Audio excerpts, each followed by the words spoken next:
Buenas tardes, hermanos. Les damos gracias al Señor por estar nuevamente reunidos. Yo en lo personal agradecido, como ustedes saben, estuve de viaje por Israel, esa tierra maravillosa. Y, permiso, se me habían quedado los lentes ya. Y nada más que agradecer a Dios por su fidelidad, por permitirme estar allá. Creo que fue una experiencia muy rica. Estar ahí en el sermón donde se dio el discurso del Sermón del Monte es algo estremecedor.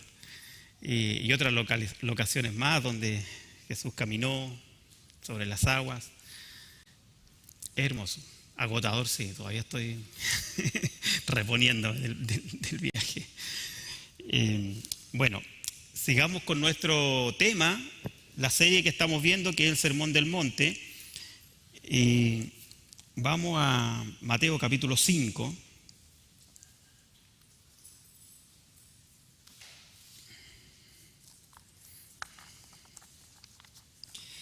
Mateo capítulo 5. El versículo que vamos a ver hoy es el versículo 8 del capítulo 5.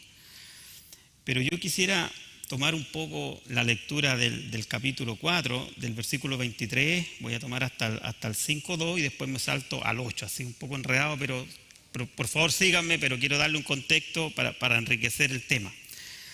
En Mateo capítulo 4, en el versículo 23 dice así: recorrió Jesús toda Galilea, enseñando en las sinagogas de ellos y predicando el evangelio del reino, y sanando toda enfermedad y toda dolencia en el pueblo. Y se difundió su fama por toda Siria, y le trajeron todos los que tenían dolencias, los afligidos por diversas enfermedades y tormentos, los endemoniados, lunáticos y paralíticos, y los sanó. Y le siguió mucha gente de Galilea, de Decápolis, de Jerusalén, de Judea y del otro lado del Jordán.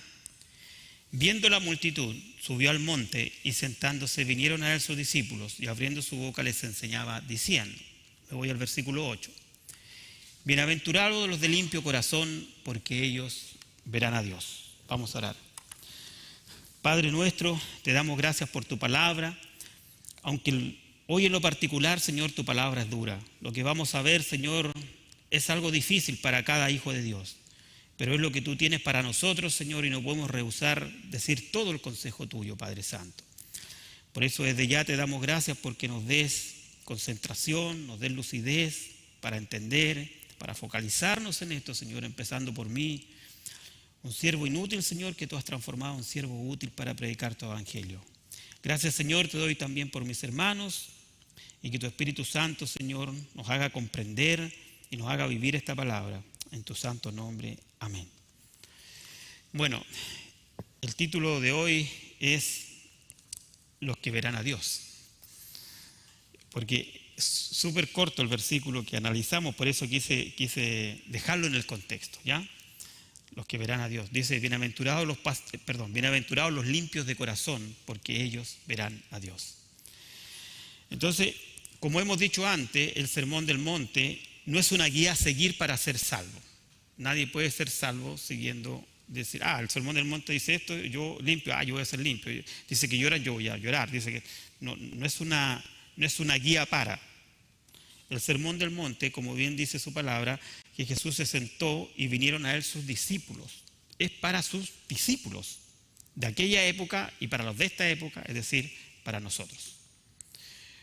Esto no es una norma de conducta que le vamos a exigir a un inconverso para que alcance salvación. No, esto es el fruto del Espíritu Santo viviendo en cada hijo de Dios. Y como les decía, lo de hoy es sumamente difícil. Bueno, es sumamente difícil porque nos habla de un corazón limpio. Entonces, cuando nos ponemos a pensar en esto, evidente que todos hacemos un pequeño análisis de nuestra vida y empezamos a encontrar cosas que no corresponden, que no debían ser, que no están donde debe estar. Y es por eso que Dios mismo quiere empezar a limpiar esto. Y hoy veremos, pero quise antes dejar en claro esto, que este Sermón del Monte no es para salvación, es el fruto del Espíritu Santo en la vida del Hijo de Dios. Ya en Mateo capítulo 4, Jesús dice, vamos a buscar ahí Mateo 4, dice, versículo 17, en el versículo 3 el ministerio de Juan el Bautista, el versículo 4 Jesús comienza su ministerio. Dice en el versículo 17 del 4, desde entonces comenzó Jesús a predicar y a decir, arrepentidos porque el reino de los cielos se ha acercado. Entonces, él hablaba que el arrepentimiento era la condición necesaria para acercarse el reino de los cielos. Era el arrepentimiento. Después se recuerdan cuando Pablo está en el libro de Hechos, cuando está preso, ¿cierto? En Filipo, y viene ese temblor y queda todo ese hecatombe, y el carcelero de Filipo le dice, ¿qué debo hacer para ser salvo? ¿Y qué le dice Pablo? Arrepiéntete y cree. Cree en el Señor Jesús y serás salvo. Entonces vemos que hay dos condiciones para la salvación. El arrepentimiento de un corazón sincero, arrepentido. Como decíamos, los que lloran producto de su pecado, al ver su condición de pecado ante la grandeza, la belleza y la pureza de Dios. Ese arrepentimiento, y después dice, y la fe en Jesucristo, el único que puede dar vida eterna, el único mediador. Y Pablo después, para ya cerrar esta parte, dice, porque por gracia soy salvo, por medio de la fe, no por obras de justicia para que ninguno se gloríe. O sea, Dios no permitió las obras del hombre para evitar que nos gloriáramos en las obras. Por fe somos salvos, por el arrepentimiento. Incluso es más, ese arrepentimiento que tenemos es un arrastrar, es Dios mismo que nos trae a Dios. Ni siquiera nace en nosotros, porque la palabra de Dios dice que Él nos amó primero. El apóstol Juan en su primera carta dice, porque Dios nos amó primero. Y Él nos llamó, Él nos escogió, Él nos arrastró hacia Él. No había nada bueno en mí que razonara buscar a Dios. Dios me buscó a mí, Dios me llamó. Igual como llamó a Adán en el huerto después de que pecó, le dijo, ¿dónde estás tú? ¿Por qué te escondes de mí? Adán estaba escondido de la presencia de Dios porque había pecado. Entonces, en esa condición, Dios nos llama, Dios nos elige, Dios nos arrastra hacia Él. Pero este sermón del monte hoy día nos dice, bienaventurados los de limpio corazón, porque ellos verán a Dios.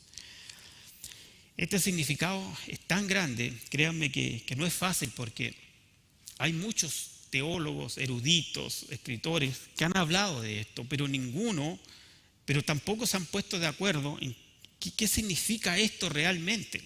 Este pasaje tan pequeño, que decir bienaventurados los de limpio corazón, porque ellos verán a Dios. La Biblia dice que nunca nadie ha visto a Dios. Moisés, el que estuvo más cerca, cuando Dios le dice que le permite ver algo de su divinidad, algo de su grandeza, algo de su belleza. Porque el fin último podemos decir que ver a Dios es el propósito de toda religión. Toda religión tiene como propósito o fin último que sus discípulos van a ver a Dios. Pero ¿quiénes realmente van a ver a Dios? Bueno, esa pregunta, ese interrogante es lo que vamos a ir tratando, como siempre decimos, de desenredar la madeja hasta que podamos concluir y llegar todo a una información correcta sobre esto. Las primeras bienaventuranzas nos hablaban de la necesidad, de una necesidad, porque éramos pobres en espíritu. Dice, bienaventurados los que lloran, porque ellos, dice, bienaventurados los pobres en espíritu, porque ellos el reino de los cielos, es decir, pobreza espiritual. Bienaventurados los que lloran, porque ellos recibirán consolación. Bienaventurados los mansos, porque ellos recibirán la tierra por heredad. Nos hablaba de personas que tenían alguna necesidad. Pero ahora, como que el Señor Jesús, porque nada es al azar, da un paso más grande, da un paso mucho más grande, porque dice, bienaventurados los de limpio corazón, como que pusiera una condición. Porque antes nos hablaba de nuestra necesidad, hoy día nos dice, no, los de limpio corazón son los que verán a Dios. Estas palabras, hermanos, que son tremendas, tenemos que entenderlo, que un corazón limpio es la base principal de las otras virtudes. Eso es como dijéramos, es como el cimiento. Es como el cimiento para que aparezcan o se desarrollen las otras virtudes en la vida del Hijo de Dios. Proverbio ya lo decía, sobre toda cosa guardada, guarda tu corazón, porque de él viene la vida. Primera Timoteo, cuando Pablo le escribe al primero Timoteo, le dice, pues el propósito de este mandamiento es el amor, nacido de corazón limpio y de buena conciencia y de fe no fingida. Fíjate que ya empezamos a incorporar otras palabras al término corazón, porque evidentemente Para los hebreos, corazón no es lo que hoy día entendemos como el aparato musculoso, eso que tiene un ventrículo derecho, un ventrículo izquierdo, y de ahí bombea corazón, bombea sangre y todas esas cosas. Evidentemente que no está hablando de la biología, está hablando de todo lo que es el ser humano, y eso es lo que vamos a ir viendo de a poco. Y esta palabra de limpiar, cuando habla de limpio corazón, de limpiar el corazón, es una palabra que está en el idioma griego que se llama kataros. Esa palabra kataros significa libre de mezclas impuras, algo que no tiene impureza, algo que no tiene nada impuro. Y es más, dice que no tiene nada impuro en su interior, sin tacha, libre de deseos corrompidos, libre de culpa, limpio en su interior. Ese es el corazón que Dios quiere. Entonces podemos decir hoy como proposición que un corazón limpio es condición necesaria para ver a Dios. ¿Por qué decimos que es un requisito? Bueno, hoy veremos cómo un corazón es más de lo que pensamos acerca de esto, y tenemos que tener una claridad para entender bien estas palabras. Si somos honestos nosotros mismos, muchas veces estamos acá en la iglesia, podemos estar en la iglesia, hasta podemos estar orando, participando de la oración, pero nuestra mente se va y puede estar pensando otra cosa totalmente distinta a lo que nos convoca o a lo que nos trae acá a la iglesia, y nos engaña nuestro corazón. La Biblia dice que el corazón es engañoso y perverso más que todas las cosas, y nos engaña. Y podemos estar acá sentados, podemos estar escuchando la palabra, y nuestra mente puede estar en otra cosa, incluso en algo completamente contrario a las cosas de Dios. Porque es el corazón que es el ser humano inmaterial donde se lucha la batalla espiritual. Por eso que Pablo dice que no tenemos lucha contra carne ni sangre, sino contra huestes espirituales de maldad en los lugares celestes. Porque nuestra lucha es allá, es en la mente. Y como vamos a ver, el corazón involucra varias áreas de nuestra vida, muchas áreas de nuestra vida. Todo lo que no es material es corazón. Ni siquiera, podría yo decir, ni siquiera es lo intelectual. Es una área muy distinta. Es una área, antiguamente se estudiaba y se decía que el hombre era cuerpo, alma y espíritu. Pero eso tampoco es así de correcto. El hombre es un cuerpo y es un alma viviente, y eso es todo. Porque esa alma abarca todo nuestro ser. Evidente que cuando creemos llega el Espíritu Santo a morar con nosotros. Pero es Dios mismo que llega a hacer habitación en nuestra vida, a habitar con nosotros. Pero nosotros somos cuerpo y alma. Somos un alma viviente. Entonces esa alma viviente es nuestro corazón del que nos habla la Biblia. Ese es el lugar nuestro, no está hablando del órgano, ¿ya? Bueno, como primer punto vamos a ver que en aquella época, como hoy entonces, la religión siempre se preocupa de la apariencia externa. Lo que los demás puedan ver de mí, lo que los demás puedan ver de nosotros, cómo nos ven los demás. Estamos muy preocupados de cómo nos ven los otros. Y muchos de nosotros crecimos en una religión que nos inculcaba esto, que de alguna manera nos educaba en ese sentido de cómo nos van a ver los demás, nuestra apariencia externa, exterior. Fíjense que Jesús tenía que lidiar con 4 grupos que habían en aquella época. Uno que eran los fariseos, ¿cierto?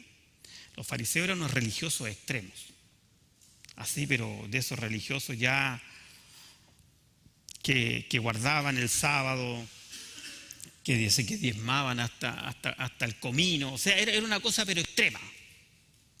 Y seguían a Jesús. Y dice que tentaban a Jesús. Le hacían preguntas capciosas, por decirlo así. Había otro grupo que eran los saduceos. Los saduceos eran grupos religiosos pero políticos. Eran como de clase alta, por decirlo, y eran amigos de Herodes, eran amigos de Pilato. Incluso la casa de Anás en Jerusalén está al lado de la casa de Herodes. Eran vecinos de barrio, pero ellos odiaban a Roma. Entonces, piensen, cuando Jesús le hacía una pregunta, tenía a los fariseos, por otro lado tenía a los saduceos, Y de repente aparecían por ahí en escena otros que se llamaban los esenios, que los esenios eran grupos de gente que se consideraba tan espiritual que vivía apartado de ellos. Ellos se apartaban a lugares desiertos, allá meditaban, como enclaustrados, una cosa así. Que también cuando llegó Jesús aparecieron a la escena de Jesús, también vinieron a Jesús a consultar, a tirar zancadillas, a hacer preguntas. Y había un cuarto grupo que se llamaban los celotes, que eran revolucionarios, que ellos lo único que esperaban era un líder militar que los sacara de la opresión de Roma. Nada más que eso. A ellos no les interesaba el tema espiritual, a ellos no les interesaba la cosa religiosa, a ellos lo único que les interesaba, un líder que los pudiera guiar para armar una revolución contra Roma. Y en ese contexto se movía Jesús. Entonces cuando ustedes me dicen, no, pero es que en el colegio es difícil porque mis compañeros piensan de otra manera, en el trabajo, piensen cómo estaba Jesús. Por aquí los fariseos, por acá los saduceos, atrás los celotes y por este otro lado los esenios. Y él tenía que responder con sabiduría. Él tenía que entregar la palabra de Dios. Les hablo todo esto para que vean el contexto en el cual se dio el sermón de la montaña. Porque dice que venía gente, fíjense, por eso les leí los versículos anteriores, porque decía, y le siguió mucha gente de Galilea, de Decápolis, que era donde estaban estos esenios, de Jerusalén, de Judea, donde vivían también los celotes, y del otro lado del Jordán. O sea, había gente que venía de todas partes. Juan cuando predica le dice a los fariseos, ¿quién les enseñó a huir de la ira venidera? Generación de víboras.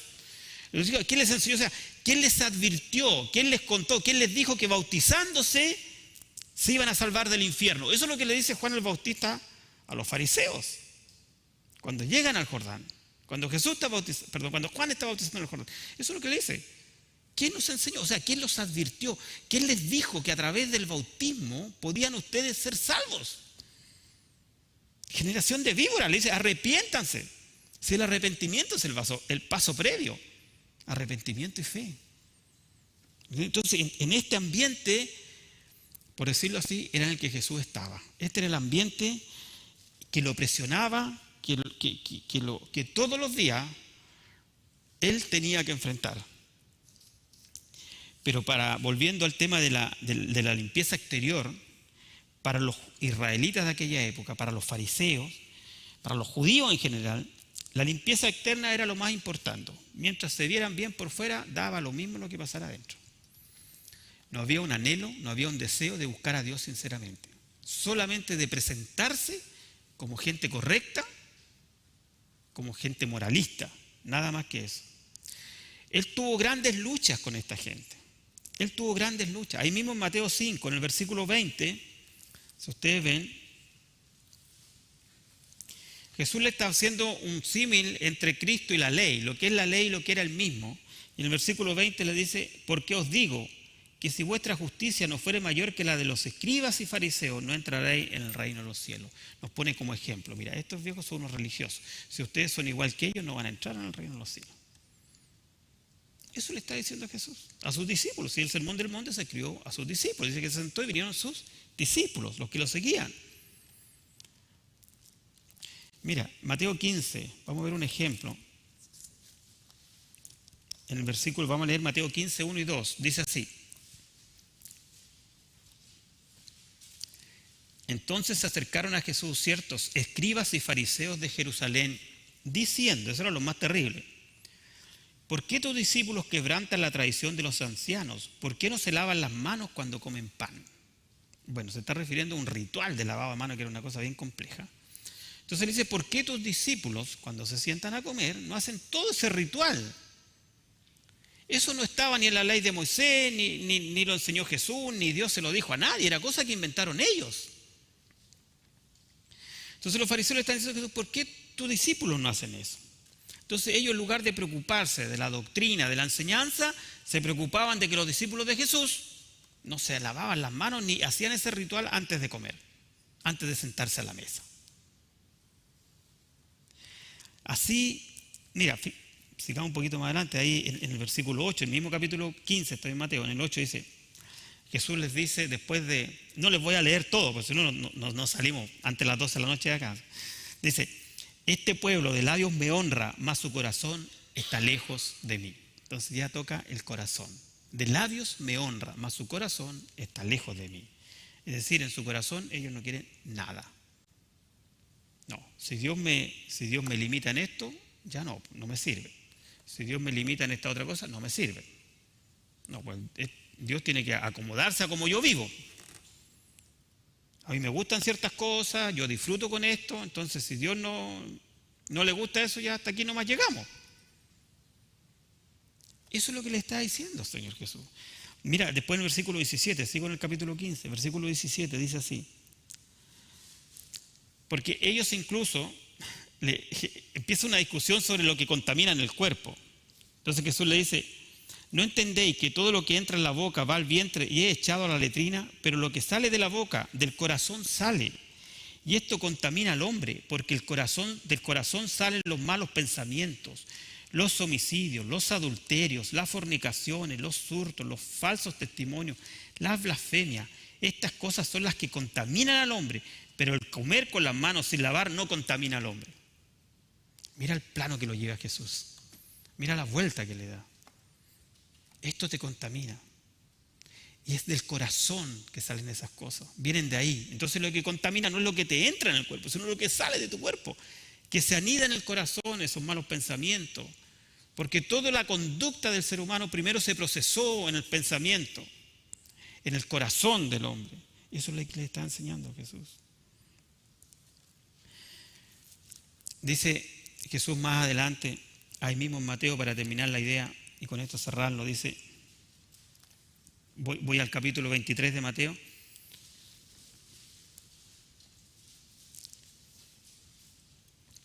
El versículo 25. Ay de vosotros, escribas y fariseos, hipócritas. ¿Cómo se los decía en su cara? Qué increíble.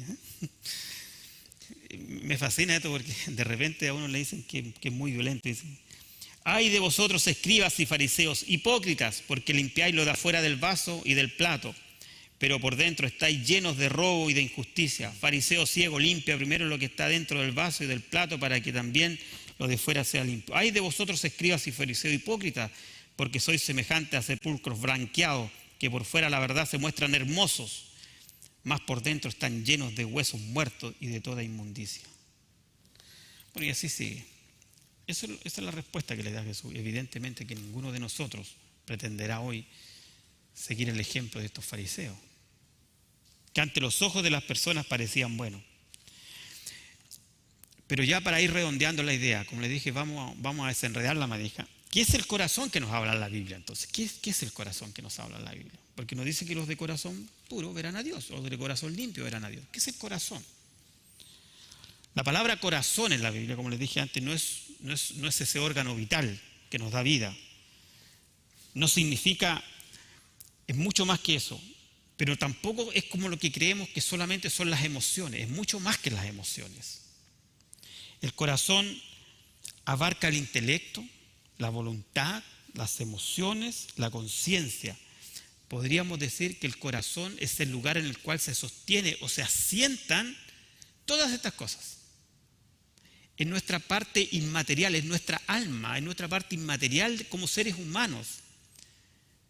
Es eso que no entendemos, que nos lleva a hacer algo, o que nos lleva a entender algo, que nos lleva a amar a alguien, o a veces a odiar a alguien, que no tiene nada que ver con las sinapsis químicas que ocurren en el cerebro humano, no tiene nada que ver con eso, no es una cosa de ese tipo. Es algo distinto, que no tiene explicación humana. Es algo que va más allá. Como les dije, son el intelecto, la voluntad, las emociones, la conciencia.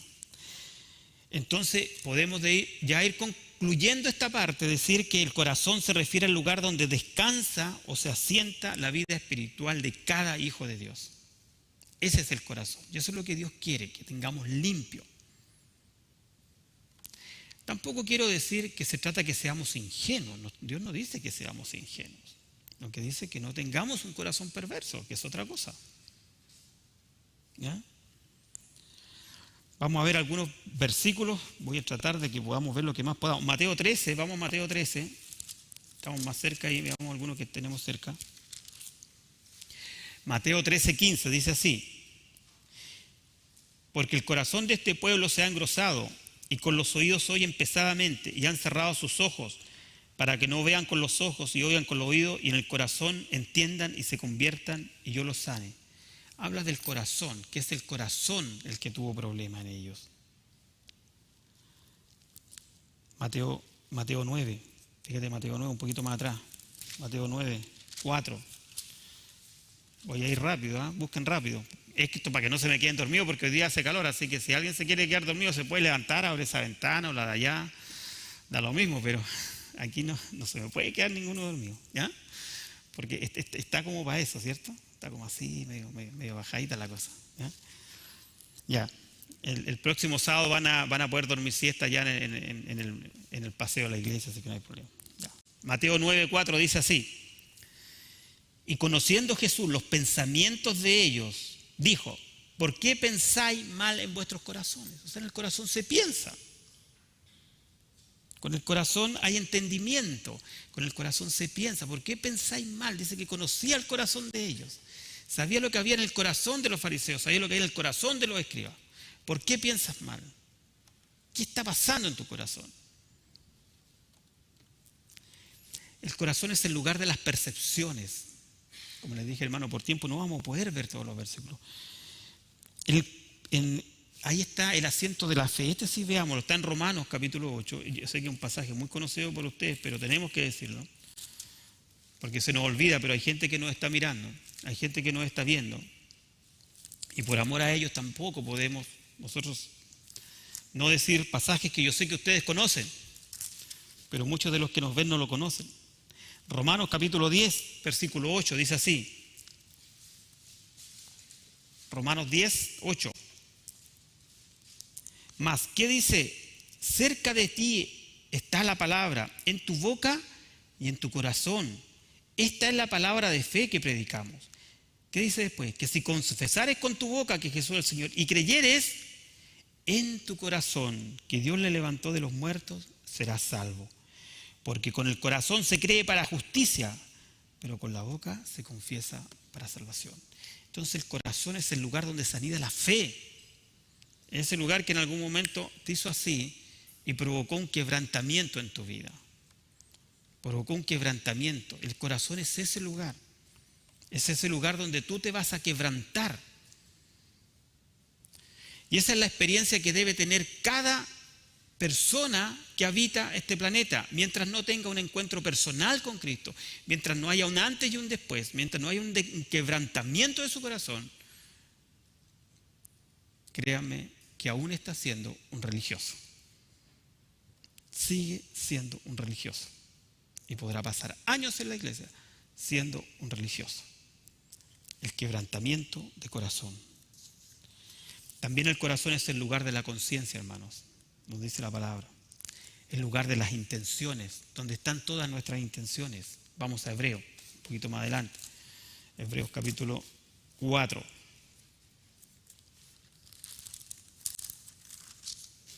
Hebreos 4:12 dice así: porque la palabra de Dios es viva y eficaz y más cortante que toda espada de dos filos y penetra hasta partir el alma y el espíritu, las coyunturas y los tuétanos, y discierne los pensamientos y las intenciones del corazón. O sea que en el corazón nuestro se anidan intenciones buenas, intenciones malas, intenciones perversas. Es el lugar donde se desea. Volvamos a Mateo 5. Bueno, como les dije antes, Mateo 5, 6 y 7 es el Sermón del Monte. Lo que pasa es que nosotros estamos viendo en esta primera etapa las bienaventuranzas, que son los primeros versículos del capítulo 5. Pero después vamos a ver los otros. Mateo 5, 28. Cuando estaban hablando acerca de la ley, de quebrantar la ley, entonces Jesús fue más allá y les dijo, si la ley es como un marco de referencia, pero la ley es más que eso, es más que allá. Y ahí en Mateo 5, 28 le dice, bueno, empezamos en el versículo 27, porque el 27 dice, oíste que fue dicho no cometerás adulterio. Pero yo os digo que cualquiera que mira a una mujer para codiciarla, mira cómo la mira, para codiciarla, ya adulteró con ella en su corazón. Entonces cuando tú miras a una mujer para codiciarla, es porque en tu corazón ya hay algo que te llevó a cometer adulterio. Es decir, no has cometido el acto mismo. A lo mejor es porque no has tenido la oportunidad, no sé. Pero ya adulteraste en tu corazón porque ya deseaste esa situación, ya la codiciaste, ya la miraste de esa manera. Entonces el Señor es súper estricto en estas cosas. Por eso cuando les decía al principio, hermanos, el corazón limpio, volvemos al principio y nuevamente nos hace llorar. Dice, bienaventurados los que lloran, porque nos va a hacer llorar al ver nuestra condición ante Dios. Porque créanme, no sé si alguno de los presentes puede decir que nuestro corazón es completamente limpio, que no hay una impureza. No lo creo, hermano. Créanme que en mí no lo es. Tengo que trabajar todos los días en esto. Todos tenemos que trabajar todos los días. Nuestra mente, nuestros pensamientos, nuestro intelecto, nuestro corazón, nuestros deseos, incluso nuestras motivaciones. ¿Cuáles son nuestras motivaciones? Hasta en cosas, como les dije antes, quizás de la iglesia, de trabajo de la iglesia. ¿Cuáles son nuestras motivaciones reales? Corazón limpio. Es más, este corazón es el lugar entre las relaciones humanas también. El corazón nos permite estas relaciones entre personas. Cuando Jesús le está hablando ahí mismo en Mateo y le dice, amarás al Señor tu Dios con todo tu corazón y con toda tu alma y con toda tu mente. Así debemos amar a Dios. Con todo nuestro corazón, con toda nuestra alma, con toda nuestra mente, con todo nuestro ser espiritual, con todo nuestro ser intangible, debemos amar a Dios. Eso nos dice el Señor Jesús. Tenemos un invitado, Andresito, ¿puedes sacar al invitado y lo guardas con llave, por favor?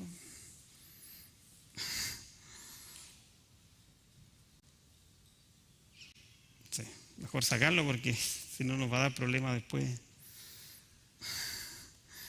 Ya. Bueno, siempre como que uno se desconecta cuando aparece el animal. Bueno, el Señor nos está enseñando eso, que debemos amar a Dios con todo nuestro corazón, con toda nuestra alma, con toda nuestra mente. Entonces este corazón también está involucrado en nuestras relaciones humanas, en cómo amas a una persona, cómo te relacionas con una persona, con nuestro corazón. Por eso debemos cuidarlo, debemos cultivarlo, debemos dejar que el Espíritu Santo trabaje en nosotros. Hermano, esto ni siquiera es un ejercicio práctico que podemos hacer nosotros. Ni siquiera estamos capacitados para eso. Tenemos que dejar que Dios vaya trabajando.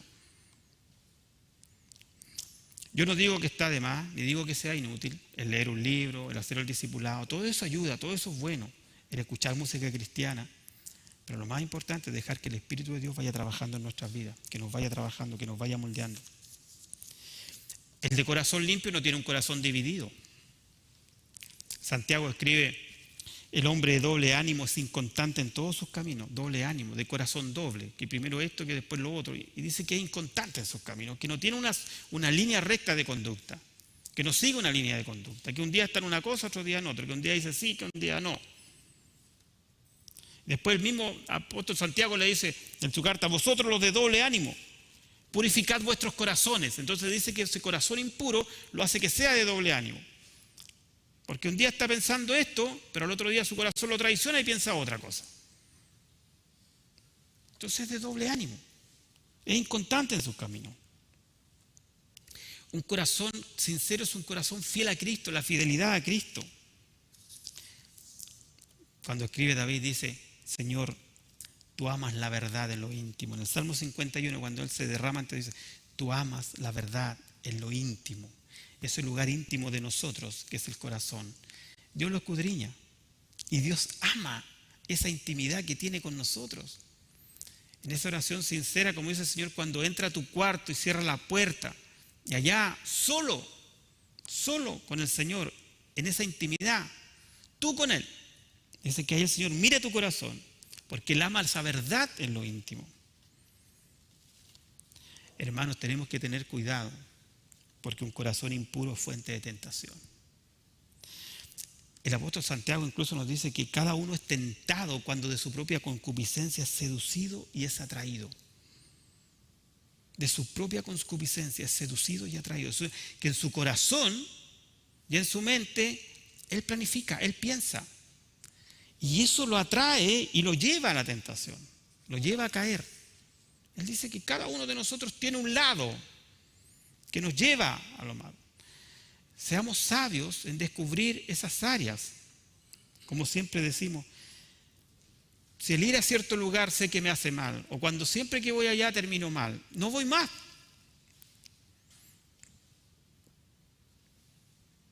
Es tan simple como eso.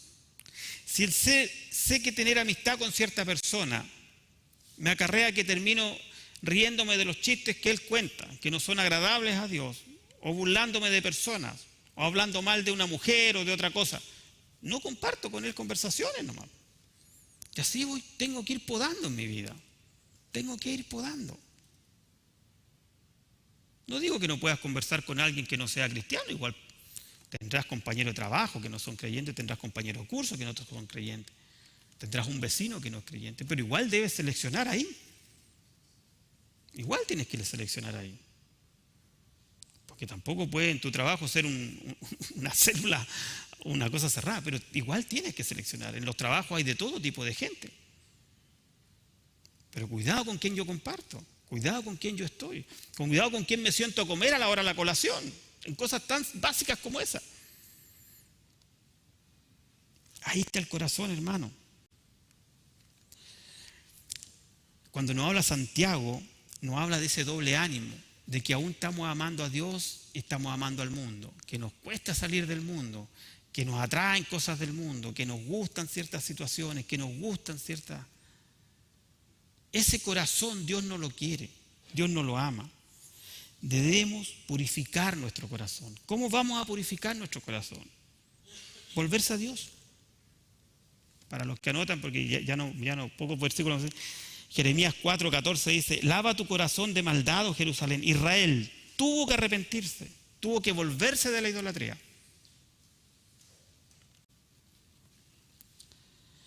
Hermano, es Dios mismo quien purifica por medio de Jesucristo. No hay otro. No hay otro nombre dado en el cielo, bajo el cielo, dado a los hombres en quien podamos ser salvos, Jesucristo. Él es el que nos purifica, porque fue su sangre la que nos lavó y nos limpió de toda maldad. Entonces decimos, bueno, entonces, ¿quiénes son los limpios de corazón? Básicamente, ¿sabes quiénes son? Son los que lloran por su impureza. Son los que lloran por entender, reconocer honestamente que su corazón no es limpio. Esos son.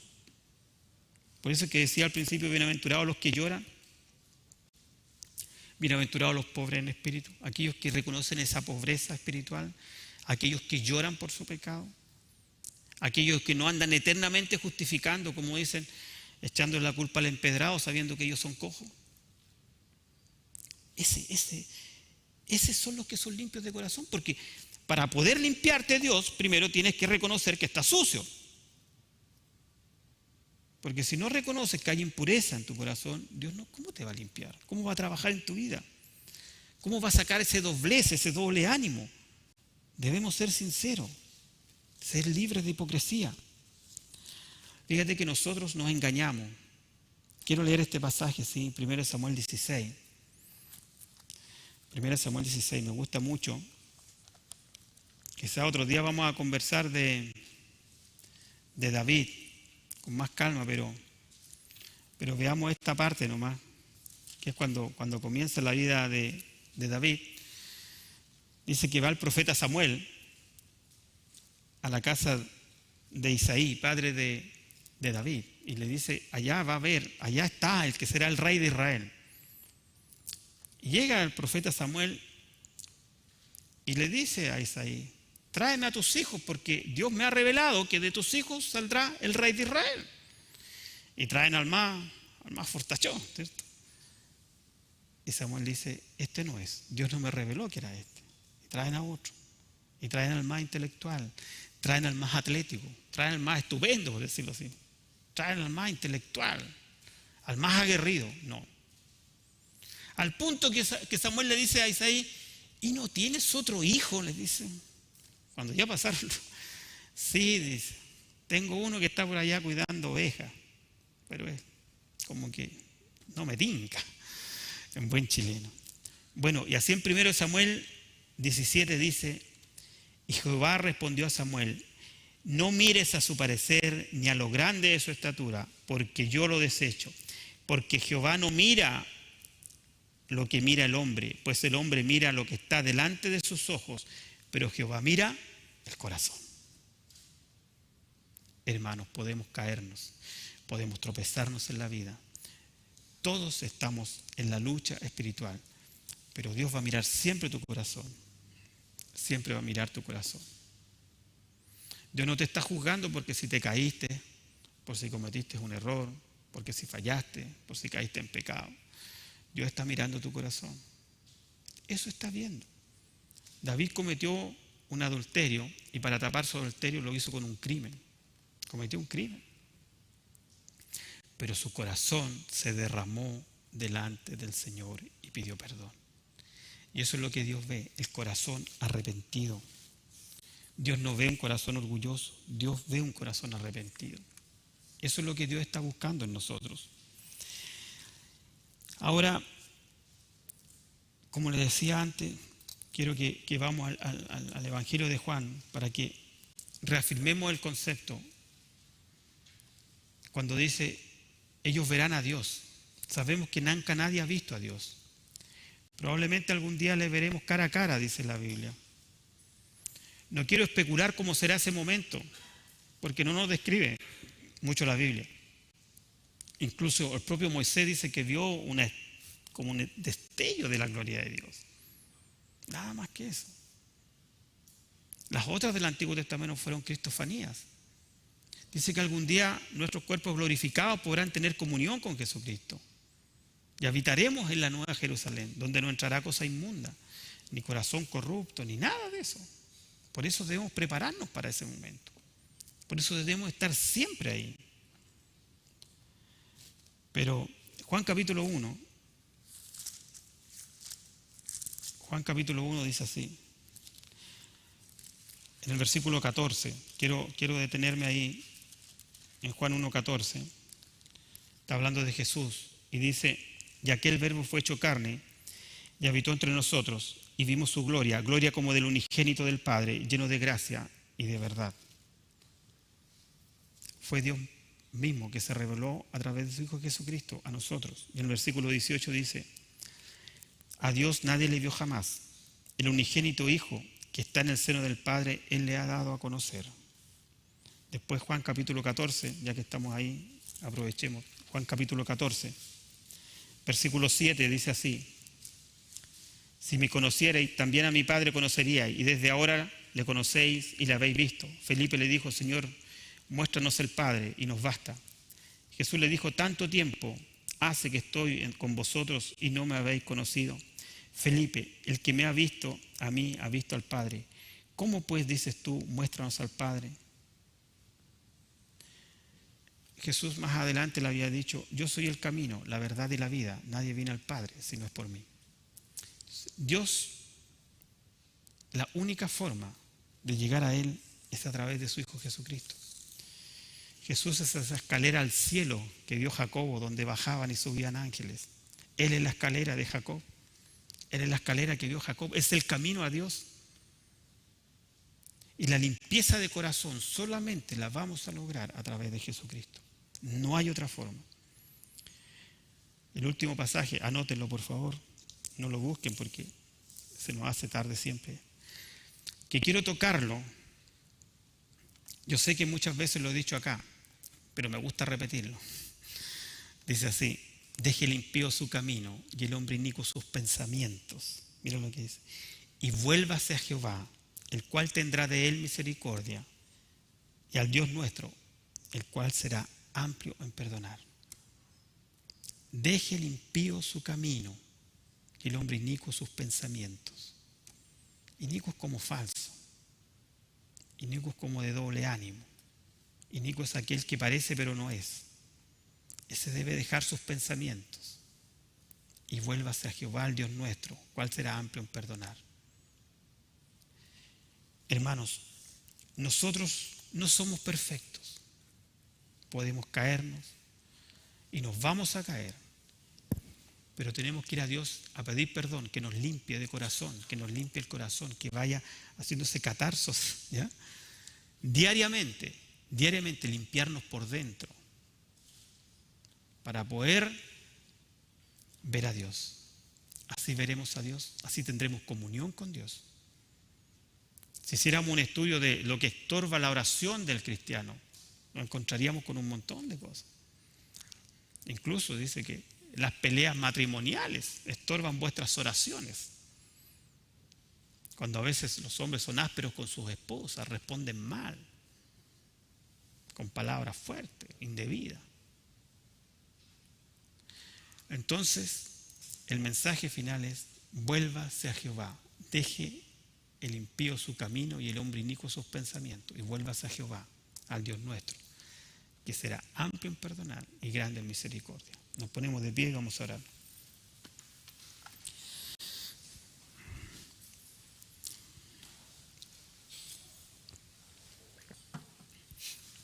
Señor, te damos gracias, Padre nuestro.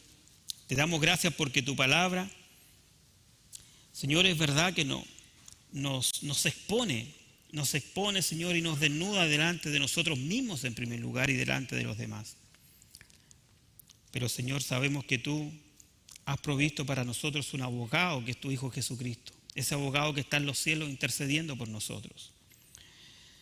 Lo primero que hago en esta tarde, Señor, es recordarme de aquellos que quizás nos están viendo o que alguien esté presente, pero no ha tenido ese punto de quiebre, Señor, que no ha entregado su vida completamente a ti, que aún está viviendo en la religión, que aún cree que a través de apariencias externas, que aún cree, Señor, que a través de llevar una vida religiosa o moralmente correcta puede alcanzar salvación.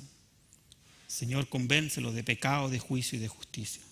Ten de él misericordia y que pueda doblar sus rodillas en esta tarde ante ti, Señor. Te lo rogamos en el santo nombre de tu Hijo Jesús. Amén.